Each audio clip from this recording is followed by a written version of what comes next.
you for the invitation. It's my honor as a climate scientist. I know very little about landslide, actually, to give a talk, a presentation in this very interesting and also, I think, very important workshop on large-scale landslide. And as I say that, my expertise is mainly in climate variability and change. So, and that we all know that the climate is actually is changing, and recently it probably changed even more than we expected. As I discussed with Professor Se just a couple of minutes ago, that this summer the heavy rainfall, although we only have one typhoon affecting Taiwan, the rainfall is much more than the climatological value. So even meteorologists or climate scientists in Taiwan were caught by surprise. Oh, the end of my talk? Sorry. Sorry. Thank you for reminding me. No, just okay. So actually, not just you guys are surprised. We are also surprised, and we are studying what caused this non-typhoon heavy rainfall in Taiwan and last for so long. Similar situation also occurred in Japan. Okay, even more serious than in Taiwan. Okay, so our preliminary conclusion is probably warming sea surface temperature in the Western North Pacific is doing its effect and inducing this heavy rainfall in Taiwan and in East Asia. Okay, so today's my topic is going to present to you the climate change impact on natural disaster in Taiwan. And I try to convince you that the climate change information produced by this project called TCCIP, which I will explain later, could be useful for your study to assess the future impact or future change in natural disaster and also in large-scale landslides. And as I said, I'm not an expert in landslide or even natural disaster. Most of these results were actually obtained by the excellent young scientists in National Science and Technology Center for Disaster Reduction under the project so-called TCCIP. TCCIP is one of the three climate change project supported by the Ministry of Science and Technology, and the TCCIP has a very, very long name I can hardly remember. So the name is like Taiwan Climate Change Projection Information and Adaptation Knowledge Platform, TCCIP, very, very long name. This project has been supported by the most and NSC before the most. Starting from 2010 and up to now, should we continue to at least until 2022. Yeah. And the most important work in this project is to produce useful climate change information for use in Taiwan. Okay, so how have we been doing?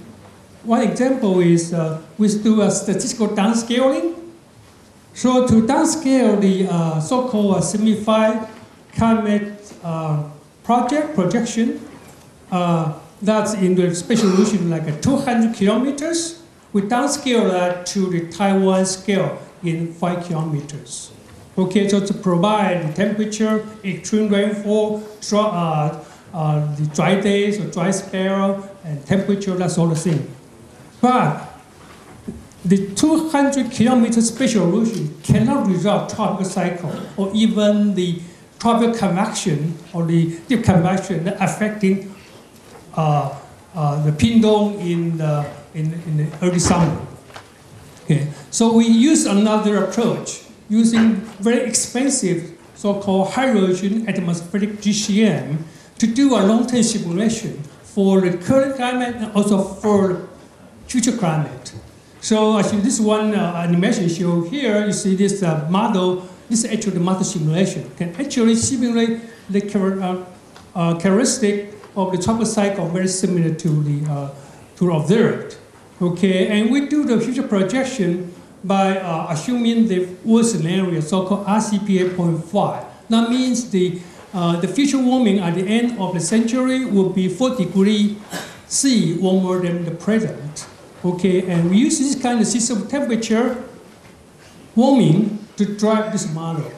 But also another problem is, although 20 kilometers can resolve the partially resolve the tropical cycle typhoon, it cannot resolve the steep topography or the small-scale deep compaction that causing a heavy rainfall. So we have to do another so-called regional dynamic downscaling using a mesoscale model, something like this model called WRF, WRF. It's very popular in the United States. So this is how Taiwan looks like in 20 kilometers, but you see you can only see the two peaks or the peaks of the two mountains. But if you use 5 kilometers, you start to resolve the steep peak. And that's very important for the flooding, for heavy rainfall, or even for the providing information for large-scale landslides. And sometimes we can do up to down to 1 kilometer, even smaller. Okay, so what has been happening or will happen in Taiwan in terms of climate change? Okay, so I show you the example of temperature. That's the only example for temperature in my talk, is the heat wave. So number of days exceeding 36 degrees C. Okay, in current climate, it's about 19 days on average for Taipei. In the future, at the end of the century, will be like 100 days. It's 5 times more. Okay, now far from now, like in the middle of the 21st century, it would reach like 50 days. It's also true for the Kaohsiung. If you compute the ratio, that's almost astronomical numbers. Okay, yeah. Okay, but how about rainfall? You guys are most concerned with is we use estimate the future climate change and the precipitation change in different so-called emission scenario. Two examples shown here: RCP 4.5 or RCP 8.5. RCP 8.5 is the worst scenario, 4 degrees C in the futures. So it shows that for both, no matter which scenario, the rainfall will increase in Taiwan in the future, continues to the end of the century. And also, during the dry season, the rainfall will be reduced, also continues until the end of the century. So this is the mean temperature. If we look into the extreme rainfall and dry spell, what we found is there will be more enhanced extreme rainfall events and also more prolonged dry spells in the futures. Okay, how about typhoon? Fortunately, we have smart that can resolve typhoon. So this is a distribution of typhoon that affecting Taiwan. This model simulation very similar to the observation, actually, a good model. This in the future. Simply look at the color, the shading, the color become yellowish instead of reddish. That means the typhoon in the future in our region will be much more reduced. Okay, so and how the structure of tropical typhoon looks like. This is the structure of the typhoon in the current climate. This in the futures. Simply look at the size and the color. You know the rainfall and also the wind speed in the future tropical cyclone or typhoon will increase by like 44% or 20%, depending on which area you're looking at. Okay, so typhoon will become less, but become stronger. That is not good news because we need typhoon for our water resource. We do not want too many typhoons because we want to avoid natural disaster. Okay, so that's what we are facing. And although this feature will occur projected to occur by the end of the century, but we also obtain a result that in the next 20 or 30 years, it will be already look like this. It's increasingly following the trend. Okay, so another way to estimate the impact of climate change is conducting so-called pseudo global warming experimental simulation. Like you simulate the past extreme event, like in this case, Typhoon Morocco occurred in 2009. Okay, and this is how the impact of Typhoon Morocco. I guess many of you know this very well. And almost 700 people passed away during the event. Almost 500 people died just overnight. Okay, so what would happen if this Typhoon Morocco happened again in the end of the century, when the climate becomes much warmer and much more moist? Okay, so what will happen is rainfall will increase by 40%. You see the 5-day maximum rainfall in Typhoon Morocco is like 3 meters. 3 meters.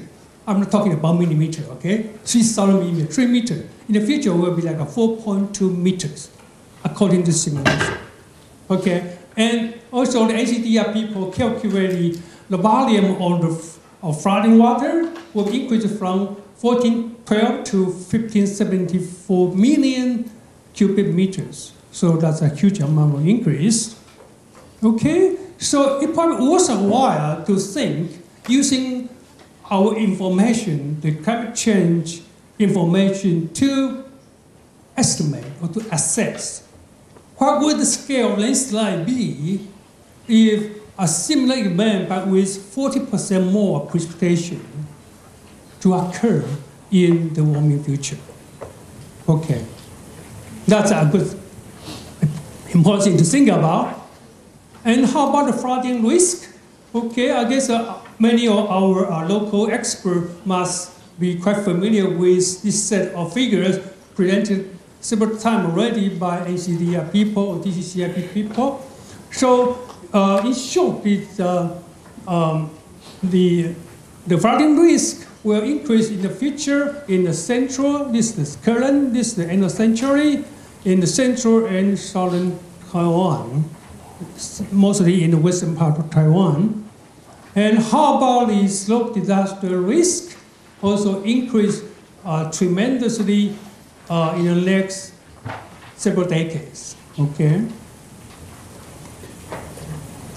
And NCDR scientists also perform something like a full basin extreme disaster simulation. It's an example for Daja River basin. Okay, so they use a set of different models from the upstream to the downstream. For example, these two models for landslide and debris simulation, and this model for the sediment and flooding in lower branch of sediment basin. And then they use this data or output or model simulation output to estimate the typhoon damage. And this is one example that they focus on the extreme typhoon event. So they compare the top 5% of typhoon in current climate with top 5% of typhoon in the future climate. Okay? So as you see that you will significantly increase this the rainfall distribution. Simply look at the change in the color shading. So the rainfall increased a lot. And here is the Daja River basin here. And how about top 10%? Also similar result. The precipitation will increase significantly. So, so they estimate the change in landslide area in the basin. So here, for the current climate, the rainfall was between 1,200 millimeters to like almost like 1,500 millimeters. And the landslide area will be like between 3% for the top 5% typhoon and 2.5% for top 10% typhoon. But in the future, the rainfall will increase to like 2054 to 2257 millimeters.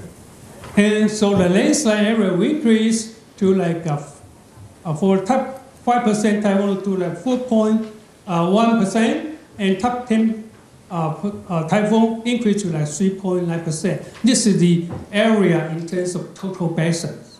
Okay. And how about the scouring near the man-made structures? So, in the future typhoon, the top 5 or top 10 typhoon, the sediment and scouring will be amplified around the basins. Okay, so, and here are the two examples that this point is for the whole phone bridge. And this one's broke like this, and people fell into the water. And so the scouring will be much larger than the present climate. Here is the present climate, change not too much, but in the future, it's like a 4-meter change.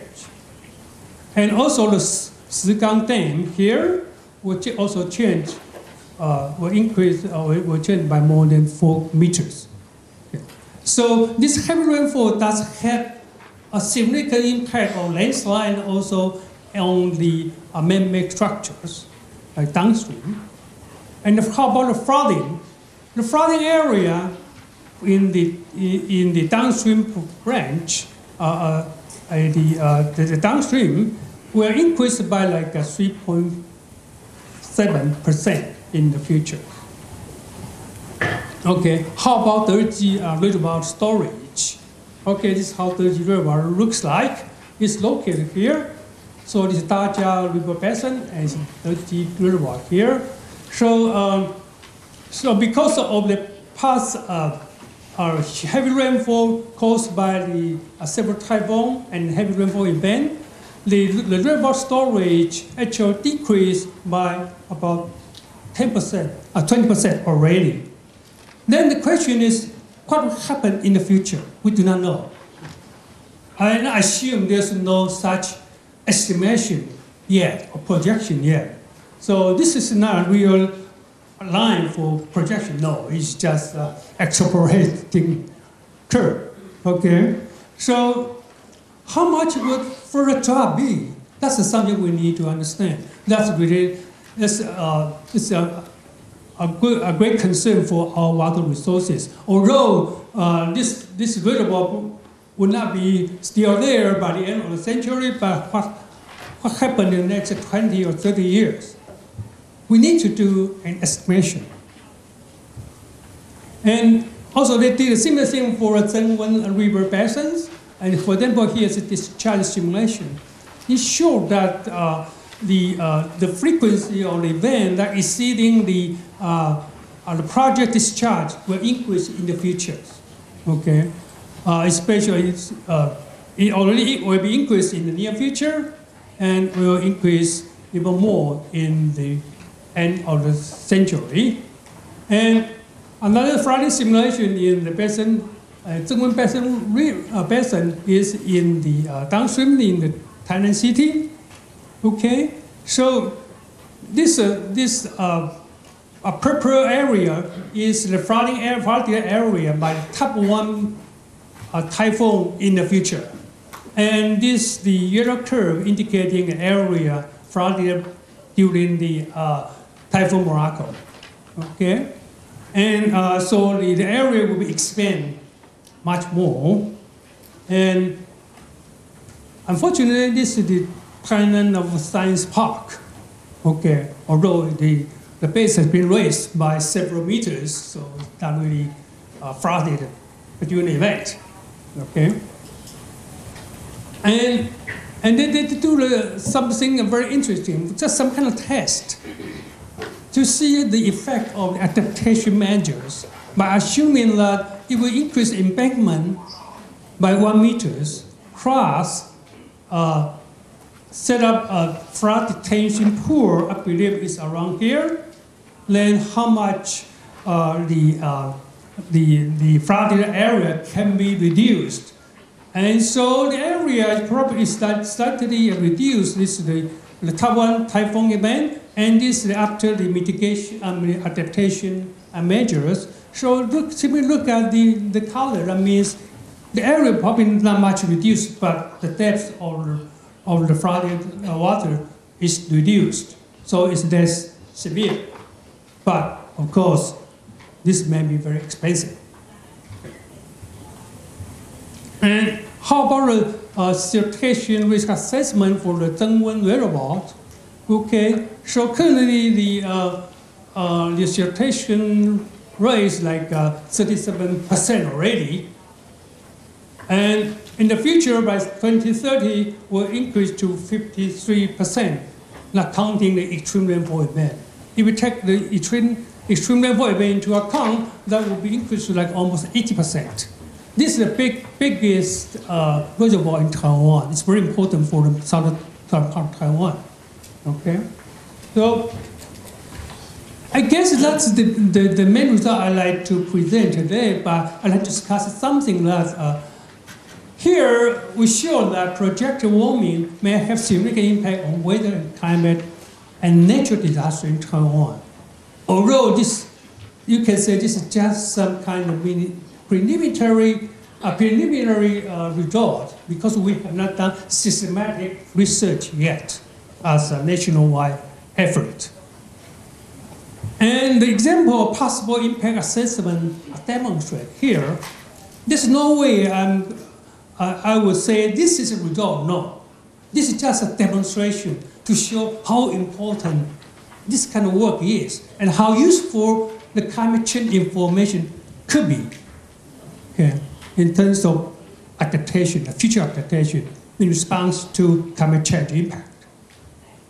And as I said, that result shown here as a demonstration for what climate change information can be made use of, provided by TCCIP. But also a caution. Examples shown here are often based on one scenario and one model. Okay, so you see there are a lot of uncertainties and probability we cannot estimate through this very limited research, already very time-consuming and you need a lot of resources to do the calculation, but we need much more to have a complete assessment for the future impact in Taiwan. Okay, so as I said, a systematic assessment using various models. The model is with S, model. And approaches is needed to quantify and narrow down the uncertainties. Okay, so what we have done was just 1% of the work we need to do, 5% the most. Okay, so the uncertain source coming from scenarios. You see, there were like 4 scenarios for the in the so-called AR5, the last report. Okay, we only use 1 scenarios. We only use 1 models. And also, the internal variability can be even larger than the other causes or source. Okay, and this is very variable dependence. For example, the internal variability for temperature is very small, but for precipitation is huge.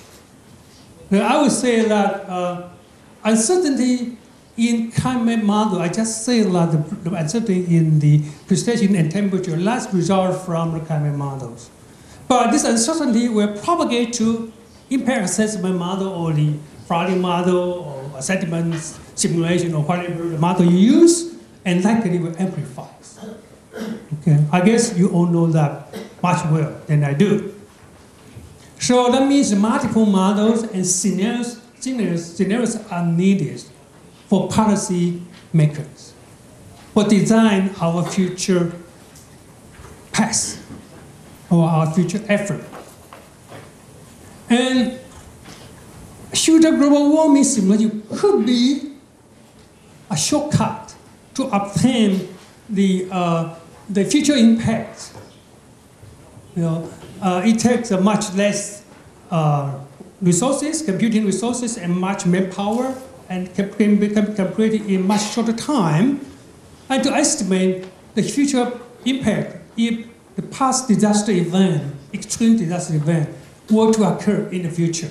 And we can base on that kind of information to plan our adaptation approach or measure. 5 minutes, right? 5? 2? 5 minutes. So, okay, you forgot to advance me. Okay, so actually, this morning I add one more slide. It's this one. You probably, some of you have heard about 1.5 degrees C special report issued by IPCC on the 8th of October. Okay, so let's try to understand, because in the past, when people asking, we have to maintain, the temperature should not exceed 2 degrees C, the global mean temperature. Now people asking 1.5 degrees C, we cannot exceed. But the problem is it possible? We are now here, 2017, it's already 1 degree C warmer than in the late 19th century. 1 degree C warm already, and you want to this 1.5 degree C, so we only have a 0.5 degree C to go. And this will this 1.5 degree C will be passed by 2040s. Okay, so personally, I actually my personal hunch is 1.5 degrees C or 2 degrees C probably is very unlikely. So probably should expect like a 2 to 3 degrees C. And probably we have a chance avoiding a 4 degrees C. That would be a disaster. But we need to prepare for 2 or at least probably 3 degrees C warming in the future. So we need to start to planning and be prepared from now, not in the next 10 years or next 20 years. That would be too late.